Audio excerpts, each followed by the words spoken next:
自然なポーズを描く方法を教えます。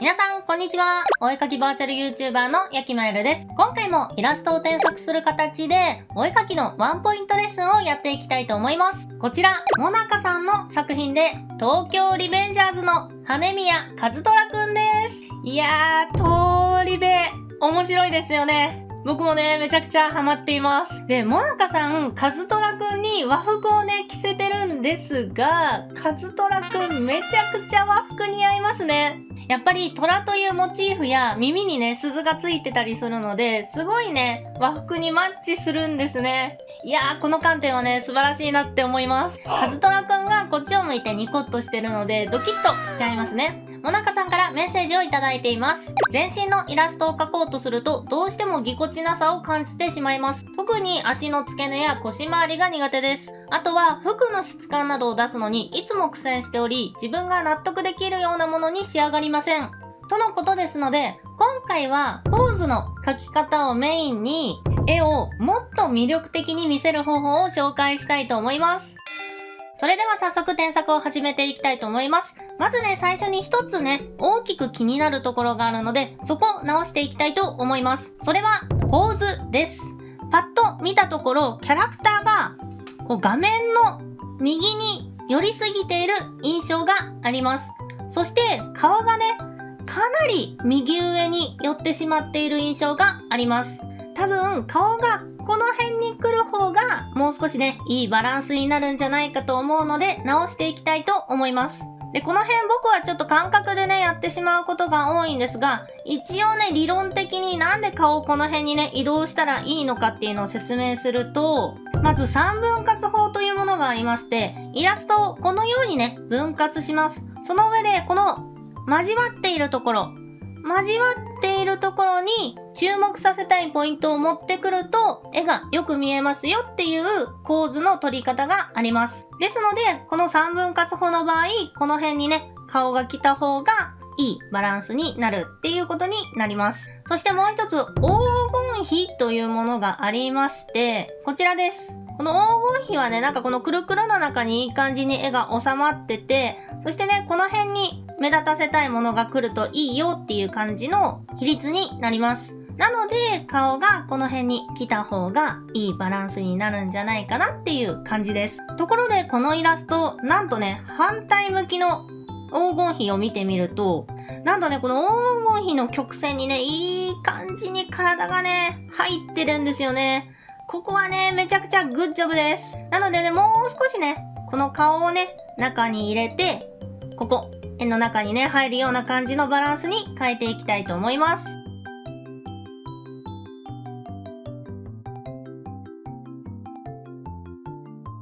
はい、こんな感じになりました。一応ね、黄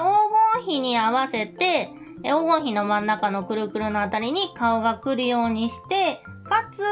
反対側のね、黄金比で見た時にも、このね、カーブの曲線に沿うような感じで配置してみました。感覚でいい構図が作れないっていう方は、黄金比や3分割法、ぜひね、試してみてください。で、こちらのイラスト、キャラクターのね、位置を変えたことによって、ここ、筆の先がね、画面に入らなくなってしまいました。多分、もともとキャラクターがすごいね、右に寄ってしまっていたのも、この筆をいい感じにこの絵の中に入れたくてそうなってしまっていたんではないかなと思います。ですので、ここはね、ちょっとポーズをね、変えていきたいなと思います。で、こちらのイラストのポーズ、僕ね、最初見た時からちょっとね、気になっているところがあって、ちょっとね、僕の趣味思考寄りなところもあるんですけど、絶対にね、魅力的になると思うので、お話ししていきたいなと思います。で、その気になっているところなんですが、少しね、和虎くん、ポーズがね、おとなしいかなって思います。和虎くんは、ヤンキ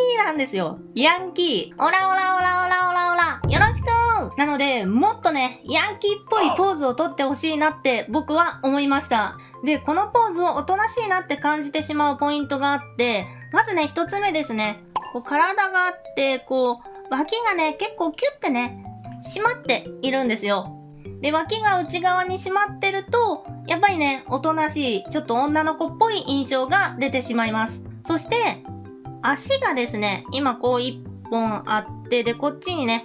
もう1本ある感じなんですけど、あまりね、開いていません。もっとね、オラオラって感じで、足をドーンって開いた方が、ヤンキーっぽさがね、出るんじゃないかなって思います。ですので、ヤンキーっぽい感じのポーズにしつつ、ちょっとね、この筆の先が入るようなポーズに変えていきたいと思います。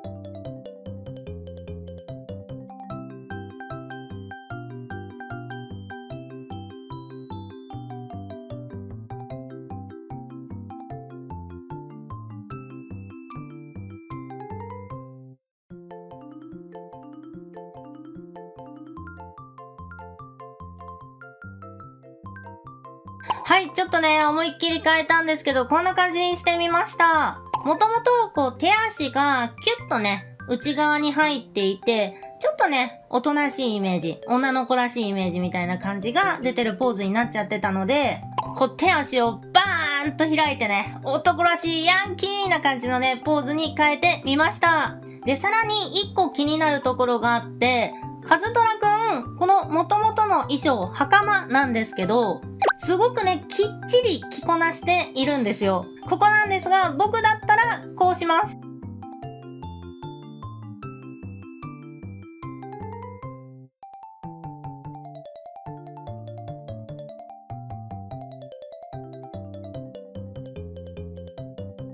はい、こんな感じで、遠山の金さんスタイルにしてみました。これはあくまでね、僕の趣味なので、こうしなきゃいけませんというものではありません。ただ、カズトラくんのキャラクター性を考えて、元々のイラストは、ヤンキーにしてはちょっとしっかりね、服を着こなしすぎかな。ただただキャラクターに袴という衣装を着せただけかなというような印象がありました。ですので、そこにヤンキー感をね、プラスアルファしてみて、このようにね、ちょっとワイルドな感じに着こなしてみました。で、一番のポイントはここですね。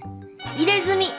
入れ墨をね、僕はどうしても見せたかった。カズトラくんといえばこの入れ墨っていう印象があるんですが、それがね、しっかり着こなすことによって隠れてしまっていたんですよ。なので、遠山の金さんスタイルで入れ墨を見せてみました。で、質問の内容に少し戻るんですが、モナカさんは、どうしてもね、全身のイラストを描くとぎこちなくなってしまうと言っていたんですが、そもそもがカズトラくんにしては、おとなしいポーズ、いわゆるぎこちないポーズだったんじゃないかなと思います。ですので、もっとキャラクターを考えて、このキャラクターだったらこんな感じのポーズをするはずっていうのをしっかり考えて、どんな服装をするはずっていうところもしっかり考えて、ポーズを決めていくと、それだけでね、より自然なポーズを描くことができるんじゃないかなと思います。で、そんなファッション的な話を聞きたいんじゃねえよっていう方ね、いると思うので、具体的な技術もね、しっかり説明していきたいと思います。今回イラストを描くにあたって、こちらのね、ツールを使わせていただきました。はい、こちら、デッサンポーズというサイトです。こちら、イラストの参考にしていい 3D ポーズがね、たくさんあるサイトなんですが、こちらでね、女性と男性選べるんで、男性を選んで、今回の場合、スワローを選んで、で、ここで、一番今回描きたいイラストに似ているポーズを選択します。そして、描きたいイラストに、近いね、アングルに、こう、イラストを動かしてみてください。描きたいポーズと全く同じポーズがね、ドンピシャであるっていうことはあんまりないんですが、似たようなポーズはあるので、それを参考にしながらイラストを描くだけで、かなり自然なポーズが描けると思います。ぜひこちら活用してみてください。あ、でそうだ、1個モナカさんのことを褒め忘れてました。モナカさんのね、描くこの手、すごいね、良かったです。多分写真かなんかをね、ちゃんと参考にしてね、描いてるんじゃないかなと思います。モナカさんめちゃくちゃナイスです。はい。で、次にね、ちょっとね、ここ良くした方がいいんじゃないかなっていうところはね、背景です。背景が今和服なので、和風柄というところでね、ちょっとね、安直になってしまっています。ですので、ここもさっき言ったように、キャラクター性と今この状況に見合った背景にしていきたいと思います。こんな感じです。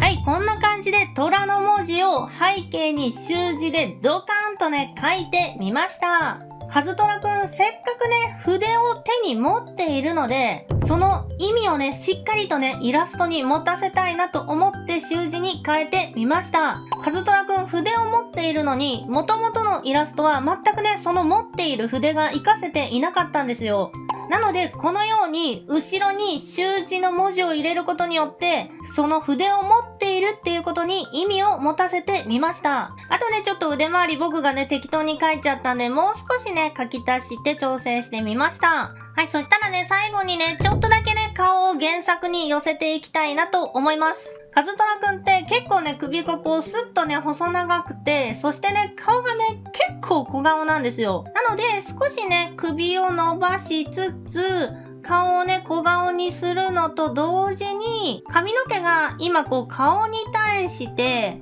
ほぼね、同じぐらいのボリュームになっちゃってるんですが、もっとね、カズトラくん髪の毛のボリュームがある気がするんですよね。で、他にもこの首元の毛が少しになっちゃってるんですけど、結構ね、この首周りの毛、長い印象があります。ですので、そこをね、ちょっと調整していきたいなと思います。あとですね、今ここの頬骨から下の顎あたりがね、かなり大きくなっちゃっているので、小顔な感じを出すためにね、ここをもう少しキュッとね、縮めていきたいなと思います。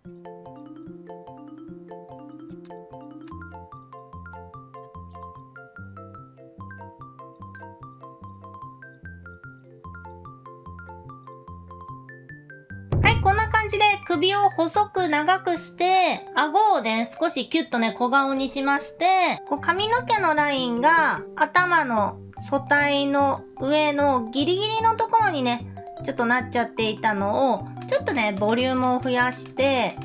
頭の位置を大きめにとって、で、さらに髪がね、短くなってしまっていたので、原作ぐらいの髪の長さに全体的に伸ばしてみました。以上で、カズトラくんの添削は完成です。元のイラストがこちらで、まず最初に顔の位置を調整しました。そして次に、ポーズが少しね、おとなしくなってしまっていたので、ヤンキーっぽくドーンとしたポーズに変えて、服装も初めはシンプルに袴を着せてるだけだったんですけど、ヤンキーらしく着こなしてみました。ここで入れ墨が見えるようになってることがポイントです。そして背景も最初は単純に和服だから和柄になってしまっていたものをちゃんとカズトラくんが筆を持ってることに意味を持たせるように虎の習字の文字をあしらってみました。そして最後に顔をね少し原作に寄せて首を細く長くシュッとしてね顔をキュッと小顔にして頭のボリュームをもうちょっと上げて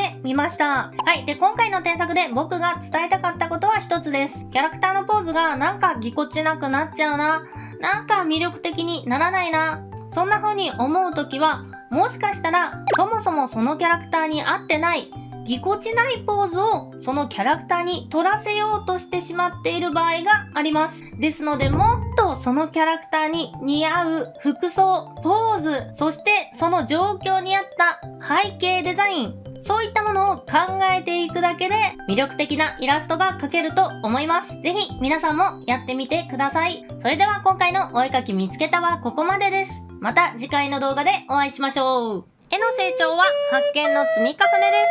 この動画シリーズでは僕が過去に気づいたコツやテクニックを皆さんの絵を添削する形でワンポイントレッスンとして紹介していきます。一緒にたくさんの発見をしていきましょう。それではまたねー。